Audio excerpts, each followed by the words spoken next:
নমস্কার। শ্বেতার ডায়েরির আরও একটা পাতায় আপনাদের সবাইকে স্বাগত। সামনে পুজো আসছে, তো স্কিন কেয়ারটা ভীষণ জরুরি। আমি এর আগে আপনাদের সাথে হেয়ার কেয়ারেরও কিছু ভিডিও পোস্ট করেছিলাম।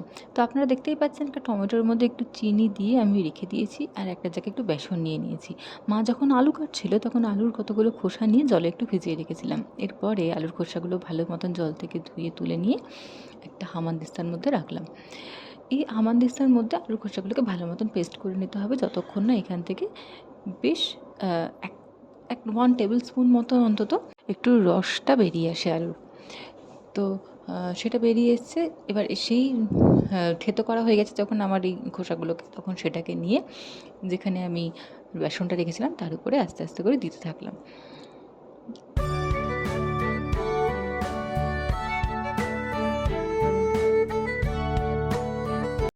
এবার আমরা এর মধ্যে দিয়ে দেবো একটু গোলাপ জল। 4-5 ফোঁটা গোলাপ জলই এনাফ।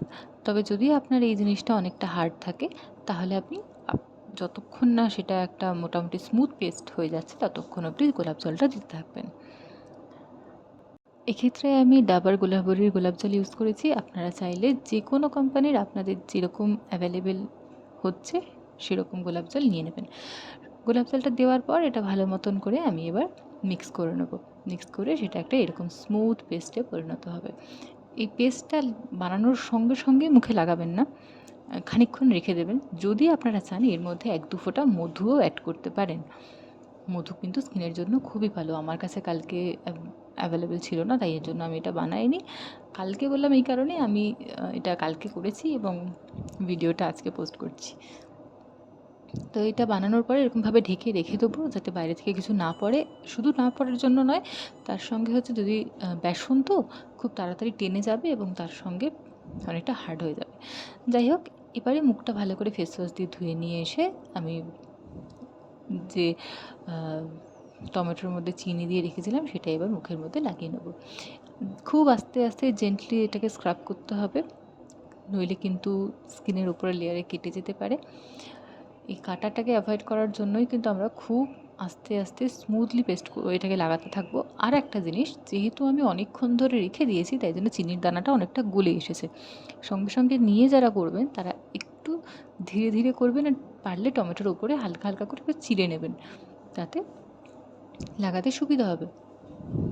এই জিনিসটা এবার আমি পুরো মুখে আস্তে আস্তে করে পেস্ট লাগিয়ে নেবো। দেখুন চিনির দানাগুলো উপরে রয়ে গেছে। তো এইটা পুরোটা গলা অবধি আপনাদের ওয়েট করতে হবে। আস্তে আস্তে ধীরে ধীরে পুরো মুখের মধ্যে লাগিয়ে নেবো। মুখে লাগানোর পরে যেসব জায়গাগুলো জেনারেলি ট্যান পড়ে, আমাদের পায়ের পাতা, হাতের চিটুটা, মানে হাতের উপরের পার্টটা, সেসব জায়গাতে আমি লাগিয়ে নেবো। এই টমেটো কিন্তু ডিট্যান করার জন্য খুব ভালো জিনিস একটা। লাগানোর পরে আপনারা খুব ইজিলি এটা বুঝতে পারবেন যে কত তাড়াতাড়ি জিনিসটা আপনার ডিট্যান করছে। যাই হোক, আমি লাগানোর পর 15 মিনিটের জন্য এটাকে রেখে দেবো শুকিয়ে যাওয়ার জন্য। এটা ভালো মতন শুকিয়ে গেলে যখন মোটামুটি একটা চিটচিটে ব্যাপার চলে আসবে মুখে, সেই সময় এটাকে গিয়ে ধুয়ে নিতে হবে। টমেটো আর চিনির এই যে প্যাকটা মুখের মধ্যে লাগাচ্ছি, অনেকে আছে যারা ফেস প্যাক বানিয়ে পেস্ট করে লাগান। আমি ওটার থেকে বেশি স্ক্রাব করে লাগানোটা পছন্দ করি, এতে মুখের অনেকটা ময়লাও উঠে আসে। তো এটা দেখুন, মুখটা ধুয়ে আসার পর সঙ্গে সঙ্গে মুখে একটা গ্লো চলে আসছে, যেটা কিন্তু মানে ইনস্ট্যান্ট দেখতে পাওয়া যায়। যাই হোক, ওটা লাগানোর পরে এবারে আমি একটুখানি খেয়ে নিলাম, যেহেতু আমার ডে অফের দিন ছিল কাল, আর কালকে ডে অফে একটু তো স্পেশাল খাবার হবেই। তো ব্রেকফাস্টে কালকে ছিল চাউমিনটা খেয়ে নিলাম। আর চাউমিন খাওয়ার পর আমি দেখাচ্ছি আমার নেক্সট ফেস প্যাকটা, যেটা সেই বেসন, আলুর রস আর গোলাপ জল দিয়ে বানানো হচ্ছিল। এবার খাওয়া আমার হয়ে গেল, চলে এলাম এবার পরবর্তী ফেস প্যাকটা মোটামুটি এবার একটু নরম হয়ে এসেছে। আপনারা নিজেরাই বুঝতে পারবেন যখন জিনিসটি ইনস্ট্যান্ট বানিয়ে লাগাবেন, আর যখন একটু রেখে দিয়ে স্ট্যান্ড করিয়ে তারপরে লাগাবেন, তাহলে বুঝতে পারবেন যে এটা কতটা স্মুথ। যেহেতু আমি অলরেডি একবার স্ক্রাব করে নিয়েছি টমেটো আর চিনি দিয়ে, তো আমি চাই না দ্বিতীয়বার ফেসটাকে আবার স্ক্রাব করতে। তো যারা চাইছেন একসঙ্গে স্ক্রাবিং প্লাস এই ফেস প্যাকটা লাগাতে, তো তারা কী করবেন, তারা সঙ্গে সঙ্গে ওটাকে গুলে লাগিয়ে নিতে পারেন। তো সেক্ষেত্রে ওই বেসনের যে ছোটো ছোটো দানাটা থাকবে, সেই দানাটা কিন্তু আপনার মুখের মধ্যে একটা স্ক্রাবারের কাজ করবে। আমার সেটা দরকার নেই, সেজন্য আমি খানিকক্ষণ স্ট্যান্ড করেছি যাতে বেসনের দানাটা অনেকটা নরম হয়ে যায়। চাইলে এটার মধ্যে আপনারা একটু টক দইও দিয়ে দিতে পারেন, তাহলে পেস্ট যেটা হয়েছে সেটা আরও অনেকটা স্মুথ হয়ে যাবে। এটা আমি আস্তে আস্তে করে খুব জেন্টলি মুখের মধ্যে হালকা হালকা করে লাগিয়ে নিলাম। তো এবার ফেস প্যাকটা মোটামুটি পুরো মুখের মধ্যেই লাগানো হয়ে গেছে।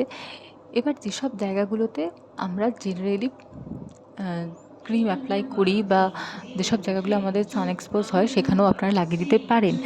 তো আমি এর মধ্যে লাগাচ্ছি, ধরুন আমার চোখের উপরে বা নাকের নিচের অংশটা, যেই জায়গাগুলো জেনারেলি আমরা যখন ফেস প্যাক লাগাই একটু অ্যাভয়েড করে যাই, আমি কিন্তু সেগুলো অ্যাভয়েড করা পছন্দ করি না, আমি পুরোটাতেই লাগাই। লাগিয়ে মোটামুটি আধ ঘন্টা রেখে দেওয়ার পর মুখটা ধুয়ে নিলাম। এবার আপনারাই দেখুন মুখের গ্লোটা আগের থেকে জাস্ট ডাবল হয়ে গেছে। এইটা আপনারা যদি উইকে 2 বার করে লাগাতে পারেন তাহলে খুবই ভালো। যদি নাও পারেন তাহলে অ্যাটলিস্ট উইকে 1 বার করে লাগান, তাহলে এটা আপনার স্কিনকে অনেকটা নারিশমেন্ট দেবে। অনেকের ক্ষেত্রে এটা হতে পারে যেদিন লাগাবেন সেদিনকেই হয়তো রেজাল্টটা পাবেন না, তবে আপনি একদিন ওয়েট করে যাবেন, তাহলে বুঝতে পারবেন। রেজাল্টটা জাস্ট অসাধারণ। একবার ইউজ করুন, তারপরে আমাকে জানাবেন। আর রেগুলার ইউজে রেজাল্ট তো অসাধারণ, আলাদাই লেভেলের, জাস্ট আউটস্ট্যান্ডিং।